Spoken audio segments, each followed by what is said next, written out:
ಮೈಸೂರಿನವರೆಗೆ ಪಾದಯಾತ್ರೆಯನ್ನು ಮಾಡಿದ್ವಿ. 187 ಕೋಟಿ ರೂಪಾಯಿಗಳನ್ನ ಪರಿಶಿಷ್ಟ ವರ್ಗಗಳಿಗಿಟ್ಟಿದ್ದ ಹಣವನ್ನ ನುಂಗಿದ್ರಿ. ಹೆಂಗರಿ ಜೀರ್ಣ ಆಗುತ್ತೆ ನಿಮಗೆ?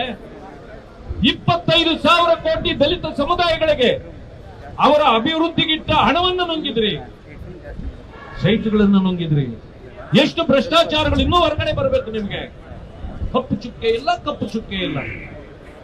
ಎಲ್ಲಿ ಕಪ್ಪು ಚುಕ್ಕೆ? ಇನ್ನು ಹುಡ್ಕಕ್ಕೆ ಆಗೋದಿಲ್ಲ. ನೀವು ಪೂರ್ತಿ ಕರಿ ಬಟ್ಟೆಯನ್ನೇ ಒದ್ದಿದ್ದೀರಿ ಈಗ.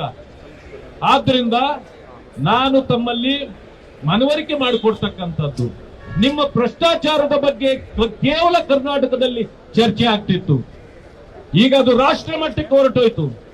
ಬೆಂಗಳೂರಿಗೆ ಇದ್ದ ಆ ಒಂದು ಒಳ್ಳೆಯ ಹೆಸರು ಇವತ್ತು ರಾಷ್ಟ್ರ ಮಟ್ಟದಲ್ಲಿ ಹರಾಜಾಗ್ತಾ ಇದೆ.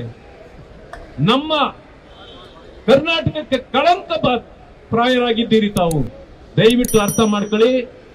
ನಿಮ್ಮ ಗೌರವ ಅಷ್ಟೋ ಇಷ್ಟೋ ಏನಾದ್ರೂ ಉಳಿದಿದ್ರೆ ನೀವಿವತ್ತು ರಾಜೀನಾಮೆ ಕೊಡೋದ್ರಿಂದ ನಿಮ್ಮ ಗೌರವವನ್ನ ಉಳಿಸ್ಕೊಳ್ಳಿ.